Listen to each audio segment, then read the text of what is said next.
Okay, welcome to this video then on solving equations. This topic sometimes called two-step equations. It builds on the work you've done before on one-step equations. Here's the nod. So pause the video and put this down for me. And now let's look at example 1. Perhaps pause the video, have a go, come back when you're ready. Okay, welcome back. Now this one, we'll do it by common sense, and then I'll show you a nice way to do it that builds on your understanding. You should know this is a common sense approach, okay? 2x means 2 times x. So 2 times something, add 5, is 25. Well, I think that x must be equal to 10 because 2 times 10 is 20, and 20 add 5 is 25. That's the common sense way, okay? But I know that some of you may be seeing sort of shortcuts here. All right, when the numbers get bigger, you'll have to start taking some of these shortcuts. So the first thing I'm going to do here is work out what this 2x stands for here. And we know, don't we, it must stand for 20. Okay, the 2x must be worth 20 because 20 add 5 is 25. And the way I've done that is by thinking about previous lessons and the use of inverse operations. See, the way I see this is that something add 5 is 25. So the inverse of adding 5 is to take away 5. 25 take away 20. Sorry, 25 take away 5 is 20. Okay, so if you can't see the 20 by common sense, that's how you get the 20. You're doing 25 take away 5. And now we've got 2 times something is 20. Well, 2 times 10 is 20. But again, a nice way to do that is to use the inverse operation because 2 times something is 20. So if I'm multiplying by 2, what's the inverse of multiplying by 2? Dividing by 2. And 20 divided by 2 is 10.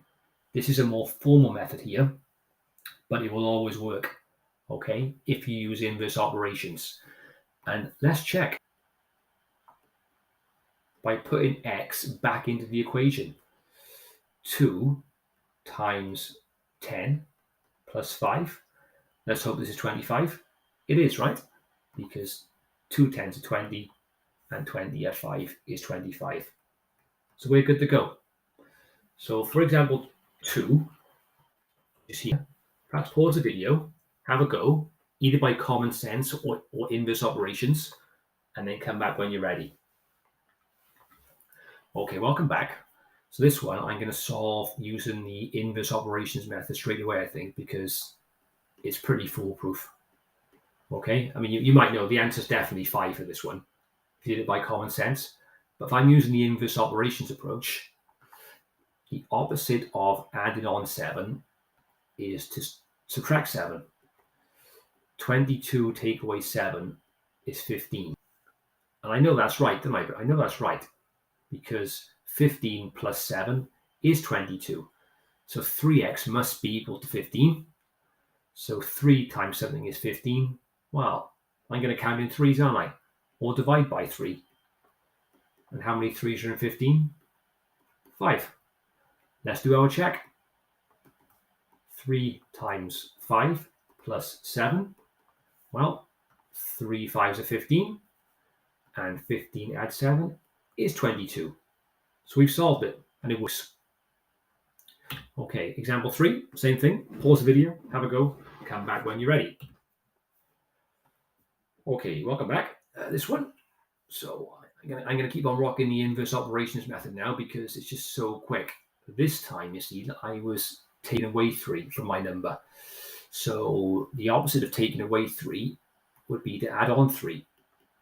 So 37 plus 3 is 40.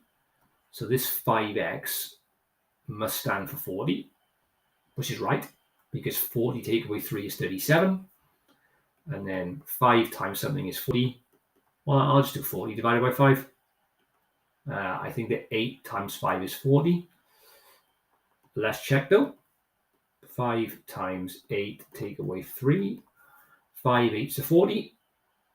40 take away 3 is 37. Nice. Last one then, example 4. Pause the video, have a go, come back when you're ready. Okay, welcome back. Watch how fast we can do this one now with the inverse operations method.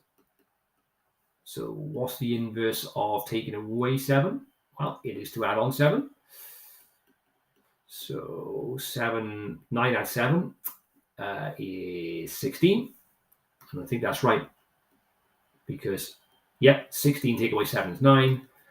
8 times something is 16. I'll just divide by 8. And I get how many 8s in 16? 2, I think. Let's try our check.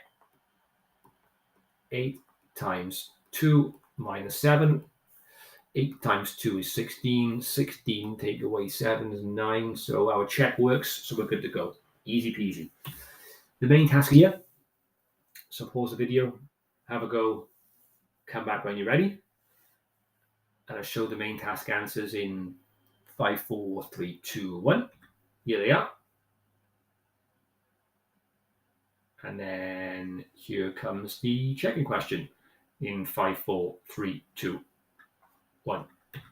Oh, sorry. There's also a challenge question. So you could pause the challenge here. Have a go, come back when you're ready. The challenge answer is here. You have to expand the brackets first, but this is really for future lessons. And the checking question is here. So pause the video. In fact, this one I can see. No decimal required. This one. Let me get rid of that a minute. So this one, there's no need to make it a decimal. That's my fault. I forgot to change that back. This one, this is the checking question. So pause the video, have a go, come back when you're ready. Okay, welcome back. So this video, this question here, I think you using the inverse operations method will show you. This just shows you how foolproof that method is, because these numbers are quite big here, but no biggie. All right, we'll take our time, do our inverse operations. Right. So the first thing I'm going to do is the inverse of adding 21, which is to take away 21. Okay, so 166 take away 21 is 145. And I'm going to divide by the 5. Okay, so x is going to be 145 divided by 5. Well, shall I use the bus stop method? Yeah, so let's go bus stop on it, is it? How many 5s in 1? None, remainder 1. How many 5s in 14 is 2, remainder 4. How many 5s in 45? Right, so I think that x equals 29. But we can always check, can't we? Let's do our check. 5 times 29 plus 21. Well, 5 times 29. Here we go. Double quick check. 5 times 29. That's 100. That's 45. So that's 145. And 145 plus 21 is 166. So we solved it. Okay. And it works. X is 29. And with that, we're all done. Nice one.